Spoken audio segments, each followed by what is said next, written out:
Assalamualaikum warahmatullahi wabarakatuh. Ketika kita memilih untuk hidup hijau di rumah, bukan hanya kita yang akan mendapat manfaatnya, Tetapi juga bumi dan generasi mendatang. maka dari itu kita di sini ingin mempresentasikan tentang EcoCraft Household Green Living DIY. Next, izinkan kami memperkenalkan diri terlebih dahulu ya. Nama saya Talita Zia Tamara. Saya Yunita Nurisnaini. Saya Naura Jati. Selanjutnya di sini kita akan membahas wawasan. Wawasan utama dalam household green living mencakup berbagai aspek kehidupan sehari-hari, mulai dari penggunaan energi, pengelolaan limbah, konsumsi air, hingga pemilihan produk dan material yang ramah lingkungan. Pendidikan dan kesadaran memainkan peran penting dalam meningkatkan pengetahuan tentang praktik, berkelanjutan, dan berbagi informasi untuk mendorong komitmen kolektif terhadap gaya hidup yang lebih hijau. Dengan menerapkan wawasan-wawasan ini, rumah tangga dapat berperan signifikansi dalam menciptakan masa depan yang lebih berkelanjutan, baik untuk diri mereka sendiri maupun untuk masyarakat secara luas. Selanjutnya di sini ada beberapa tantangan. Yang pertama, sulitnya mengubah kebiasaan. Mengubah kebiasaan konsumsi energi atau cara membuang limbah memerlukan kesabaran untuk menyesuaikan diri dengan kebiasaan baru. Yang kedua, tingkatkan kesadaran yang berbeda. Anggota rumah tangga mungkin memiliki tingkat kesadaran yang berbeda tentang pentingnya gaya hidup hijau yang bisa menyulitkan untuk mencapai konsensus dalam menerapkan perubahan.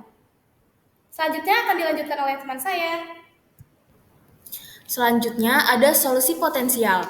Pertama, memberikan sosialisasi untuk mengedukasi dan meningkatkan kesadaran dengan memberikan informasi yang jelas dan komprehensif tentang pentingnya gaya hidup hijau kepada anggota rumah tangga. Kedua, melakukan diskusi dan kolaborasi antara anggota rumah tangga dengan tingkat kesadaran yang berbeda untuk menemukan kompromi yang memungkinkan setiap anggota rumah tangga untuk merasa didengar dan terlibat dalam proses pengambilan keputusan. Di sini kami membuat produk vas bunga dari botol bekas dan pada slide ini saya akan menjelaskan tata cara pembuatannya. Alat dan bahannya ada satu botol bekas, cutter, dan cat yang merupakan opsional. Cara pembuatannya, siapkan botol bekas, lalu potong botol menjadi 2 bagian, lubangi di bagian tengah dari potongan botol bagian bawah, lalu gabungkan potongan bagian atas dengan cara membaliknya dan memasukkannya di bagian tengah yang sudah dilubangi. Keempat, rekatkan dengan tutup botol. Selanjutnya, saya akan menganalisis produk vas bunga ini dengan metode SWOT. Yang pertama itu yang saya lihat di sini adalah upaya mengurangi sampah plastik menjadi sesuatu yang bernilai guna, yaitu vas bunga. Yang kedua adalah yang sebenarnya terjadi ini ialah penerapan konsumsi keberlanjutan dalam rumah tangga, yaitu dengan melihat potensi suatu barang bekas yang masih bisa diperbaiki atau dimodifikasi ulang yang belum dibuang sebelum dibuang dan menjadi sampah yang sulit terurai.